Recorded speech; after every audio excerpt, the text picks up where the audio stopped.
Mayor Brett Smiley. He is the 39th mayor of the city of Providence, and he is prioritizing improvement to the local quality of life issues that matter the most to the Providence community. Since taking office, Mayor Smiley has made strategic investments in public safety, housing, education, and climate resiliency, and is working to make City Hall a center for high-quality service. Under his leadership, Providence is addressing systemic challenges like affordable housing, climate, and data-driven solutions, while also making meaningful and impactful infrastructure improvements to the city of Providence. And we've mentioned one today with our incubator that will be opening up in the Jewelry District, the Innovation District in Providence. And Mayor Smiley has been a great partner to the Rhode Island Life Science Hub, and I think we'll be in for a great conversation here. Mayor Smiley, thank you for joining us on this lovely day. Thank you. Thanks for having me. It's not Providence, but this doesn't stink, so it's a pretty nice day to be here in a beautiful spot. No, that's great. So I have to start because a couple weeks ago you had the great opportunity of presenting a key to the city of Providence to Yo-Yo Ma, one of the great cellists of our time. Wondered you can share a little bit of your experience in providing him with the key to the city of Providence. Well, being mayor, is a little bit like being the city's garbage man, and both literally and figuratively. And there's a lot of thankless tasks, but every once in a while you get to do these cool things. And so, Yo-Yo Ma was performing for our Philharmonic Orchestra and was able to give him the key to the city. And he's actually got a history in Providence. About a decade ago, he founded a thing called the Silk Road Ensemble, which was a group of world musicians that was based at RISD at the Rhode Island School of Design for many years. And so he knows our city well. Our city feels like they know him, and it was a real treat. And it only goes to emphasize one of the things that I think makes Providence different and special is the very deep roots and strong bench we have in arts and creativity. For those who don't know, our slogan is the creative capital. It's very much a part of who we are, and so it was a real delight to be able to do that. No, that's great. Thank you for that. You're a Chicago native, graduated from DePaul University, and moved to Rhode Island. How's the transition from the great city of Chicago to Rhode Island in Providence? It was good. This should be a cautionary note for everyone. If you find yourself falling in love with and subsequently marrying a Rhode Islander, you will marry Rhode Island. And so 20 years ago, I moved out there for work and met the man who's now my husband, and he's a native Rhode Islander, and so there was no other choice than to make my home there. But there are some similarities, believe it or not. Chicago is very much a city of neighborhoods. Providence is a city of neighborhoods. Chicago takes their politics very seriously. Providence takes its politics very seriously. And I think Chicago has a certain humility to it. It's not LA or New York, and Providence has that same. I don't think we take ourselves so seriously. We know we're not Boston. We're different than Boston. But we're very proud of who we are, but it's not the same. And so I felt right at home and have loved making a home there. Well, thank you for all the tremendous work you have done and will continue to do for the city of Providence and for the partnership. So let's talk about life sciences a little bit. Providence, and you've had a big part of this, is a hub for blue tech, what we call ocean tech. It's a hub for green work. Where does the life science field kind of fit in your strategy here in building out the city of Providence? I think there's some overlap with those other strengths, but it is also really the next frontier for us to push into. You heard from Dr. Jha earlier, and I know there's some folks here from Brown. Brown was a little, I can say this, they might disagree or could argue with me. I think they were a little late to tech transfer, but they're fully in it now. And so the research that's spinning out of Brown, and you heard reference to the University of Rhode Island, the same thing, is really finally germinating and yielding big results through Neil Steinberg's leadership and the organization that you now lead. The state has made a substantial down payment in helping cultivate this industry. And it is a great place to come and get a toehold. we were talking earlier this morning, and I really believe that one of the reasons to choose Providence is the ability to be a big fish in a small pond. And you can be a big fish in a small pond with a very effective fish ladder to a much bigger pond right up the street. And so you have access to that same talent pool effectively, and yet the ability to get policymakers, decision makers, and a little bit of room to maneuver in not quite so crowded a landscape. We see great opportunity. We're starting to actually have real commitments now, and we think that the future is bright despite the hiccup that we're in right now in terms of the long arc of federal funding and research dollars. Now, let's stay on that topic for a second, Mayor. When you look at the opportunity in the city of Providence compared to some other big cities, we're competing with San Diego, we're competing with San Francisco, we're competing with here Boston, Massachusetts, we're competing with Atlanta, Georgia. How do you look at Providence and really sell that value proposition, especially in the field of life sciences? Yeah, I don't remember the name of the person on the panel earlier that was talking about this diamond of Boston, Manchester, Worcester, and Providence. We really are part of a broader ecosystem, and so I don't think it's hard to sell that you're part of a market or of a region that has access to a ton of capital and tremendous innovation. What makes us a different point on that diamond is I really think the other things that we have to offer both innovators and entrepreneurs and business owners. First is quality of place. Providence is not just like any other city. We have much more affordable housing options. I mentioned the arts and culture. Like we have a cultural identity that I think, and we see it, that people want to be a part of. Providence is growing. People are moving to Providence, and they're choosing Providence. Largely, these are remote or hybrid workers that could be anywhere, and they're highly mobile. And they're choosing a city that's livable, that's walkable, that has real diversity, that has all of the sort of protections to be towards being a welcoming city and policies like that, but a place that they want to be, and 45 minutes to Boston or 3 hours to New York City, it makes it easy to access those larger markets on a weekly, monthly, or quarterly basis. And so I think that is our value proposition, and the proof is in the pudding, because you're seeing real, meaningful growth in our city right now, and it is primarily middle and upper income white collar workers that are choosing to be there. No, that's fabulous.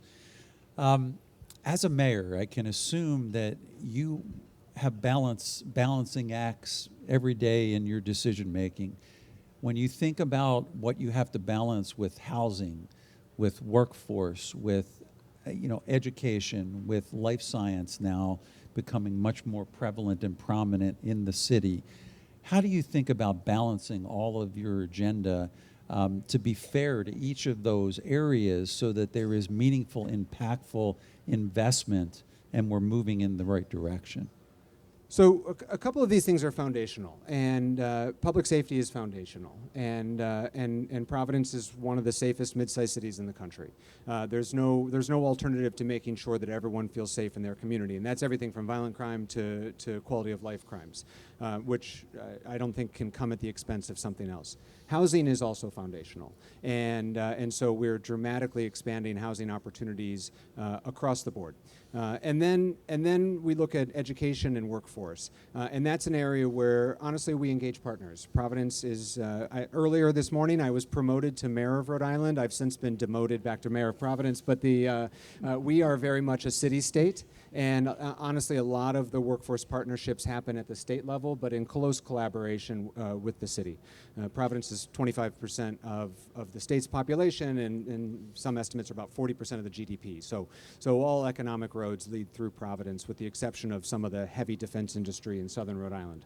And so we partner primarily with the state on workforce partnerships.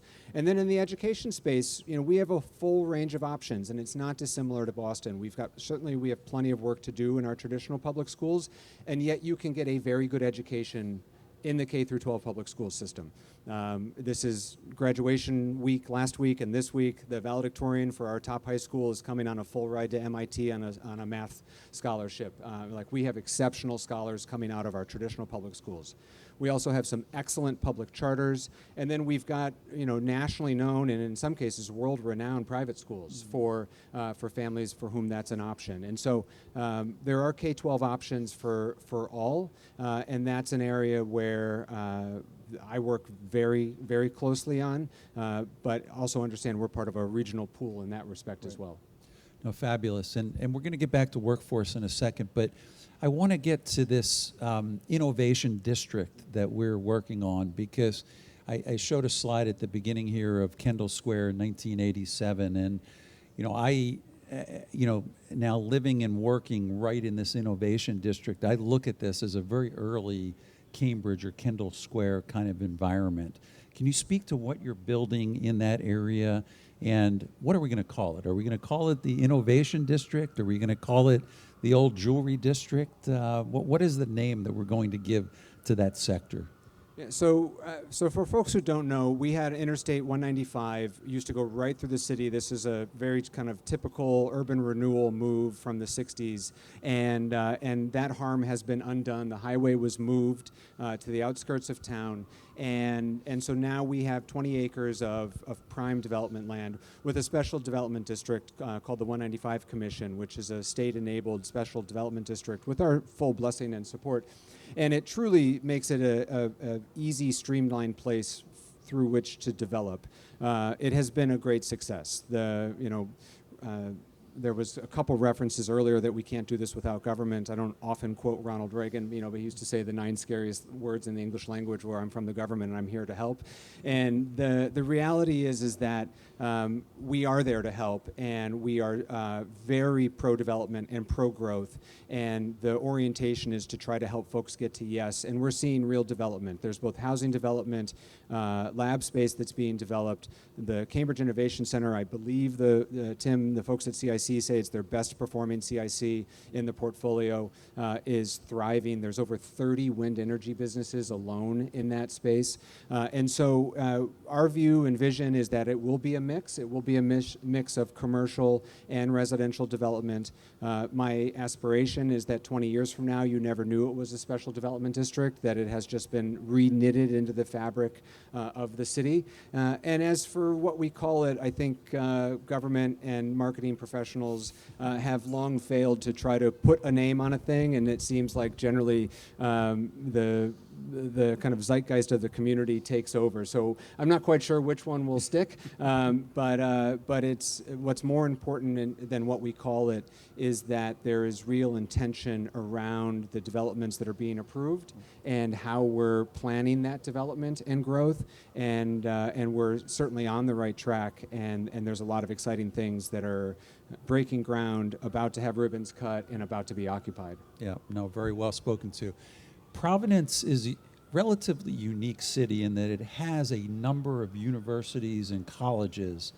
Workforce is important for the life sciences. How does the city of Providence work with its surrounding universities and colleges to help expand our workforce, educate them for the life sciences, and then work to keep them in our community so that they don't have to move to San Francisco, to Boston, or to other cities? How do we get those opportunities, and how do we train people? Because we have a fertile training ground in the city of Providence. Absolutely. For those who don't know, there's 4 private colleges in Providence: Brown, the Rhode Island School of Design, Johnson & Wales, and Providence College. Then there's the State College, Rhode Island College, and we have campuses or outposts for the Community College and the University of Rhode Island. And so there's about 200,000 people in Providence. There's another 25,000 students not included in that number in the city. And so it is a youthful town with a ton of talent, both undergraduates and graduates, postdocs, et cetera. We're also home to a majority of the healthcare facilities in the state. And so there's a strong bind and tie between those two, the healthcare industry and the higher education institutions. The institutions have strong partnerships with our local schools. They're helping develop that pipeline, and then they're more and more engaged in the city. Dr. Jha talked about higher ed maybe not doing as good a job as they should have in telling their story of successes. I think that that's true, and I think that local leadership has a responsibility to help further some of those success stories. one of the ways in which I think we keep the graduates is back to this quality of life, quality of place, though, a certain stickiness where people decide to put roots down because they want to be there.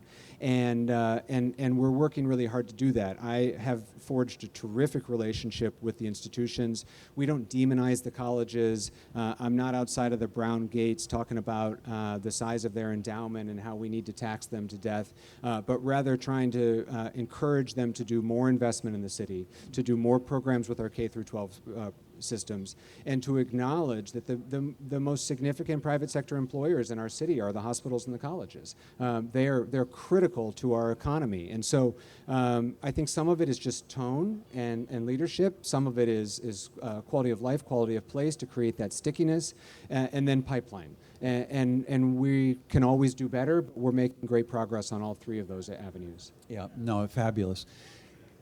You speak a lot about diversity and the importance of diversity, and we're blessed in Rhode Island in general and the city of Providence to have a very diverse community. Somebody mentioned the Italian community, the Portuguese community, and other communities, and there's diversity of thought, and there's diversity of racial and gender diversity and others.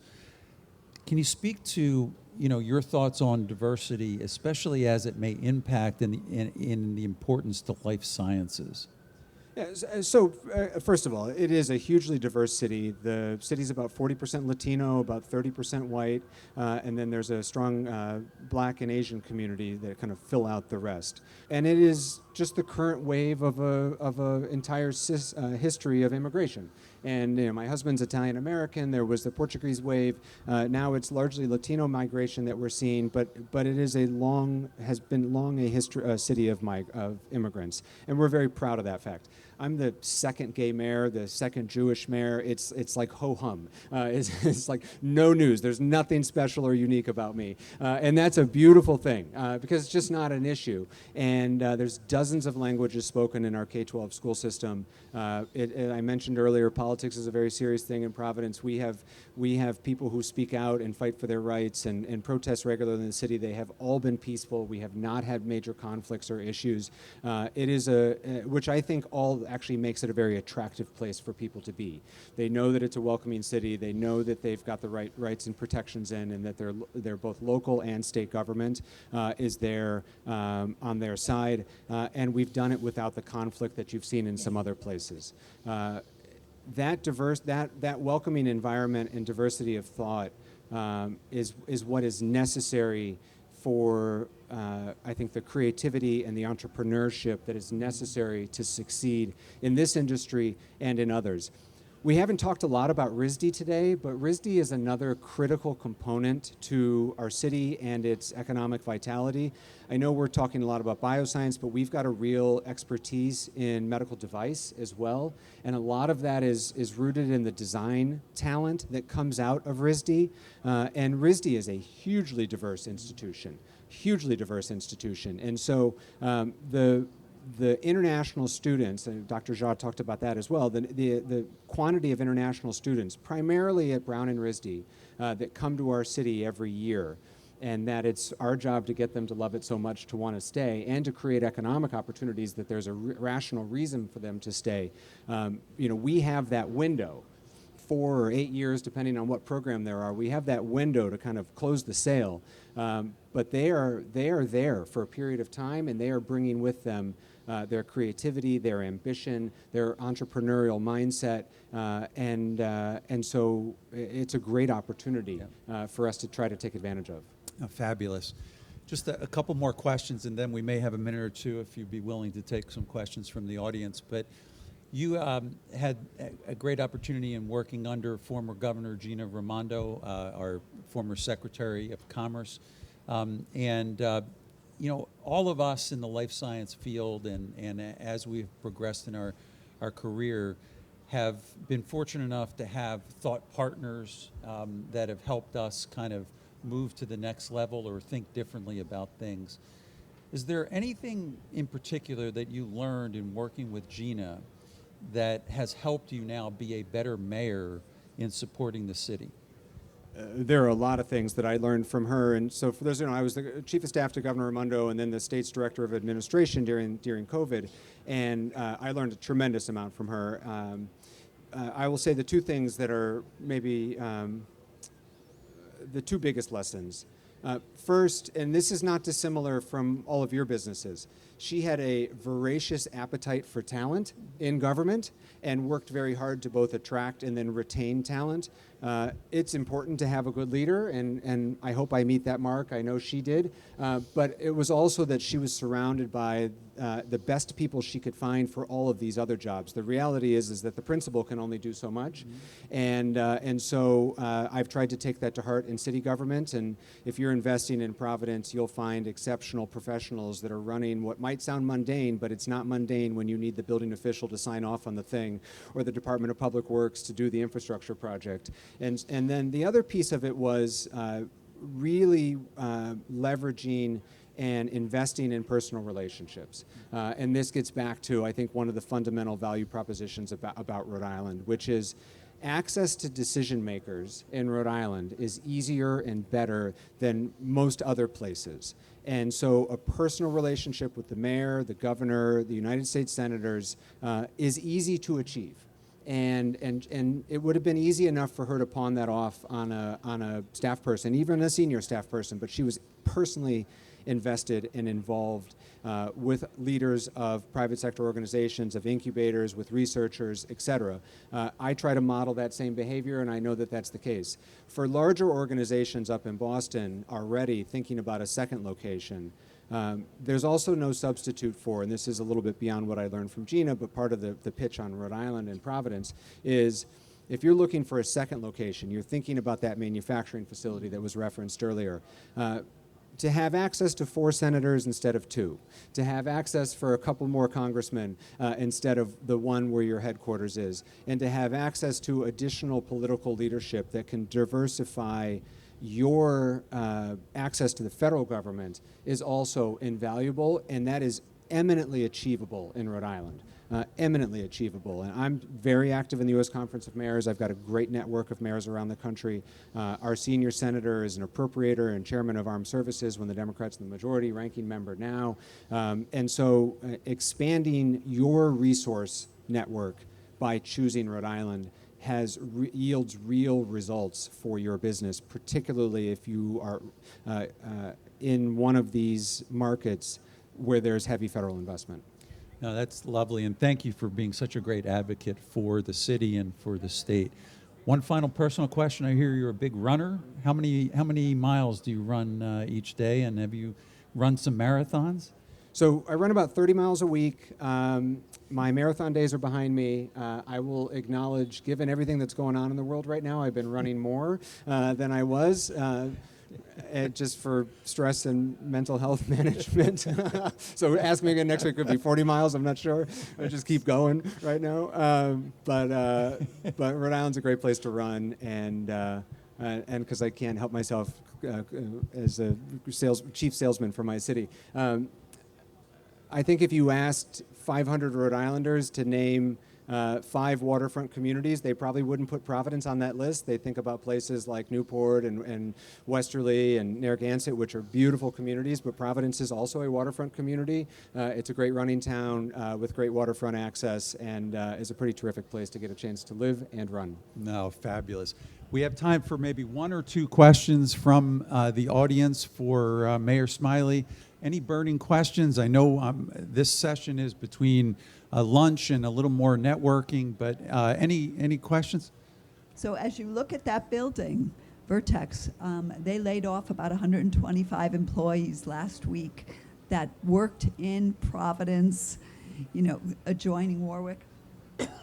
How do we find new jobs for them? That's right. So as I think you know, and maybe not everyone does, a majority of the jobs that would exist for laid-off Vertex workers are smaller businesses. They're 5s and 10s and 20-person businesses. And so through the Life Sciences Hub, through the CIC, through it can feel extra challenging, but but the real informal networking, which is quite strong in Rhode Island. Those jobs are going to be, those folks are going to be rehired by smaller shops if they stay in Rhode Island with 1, 2, 3 vacancies, or they say, you know what, if I pick up 2 more people, I very well might be able to do this one more thing. And so that's where the opportunities exist right now, and our goal is to make those small businesses mid-sized businesses and to try to help those mid-sized businesses become big businesses. Mayor Smiley, thank you so much. What a fabulous discussion. Appreciate it greatly. Thank you.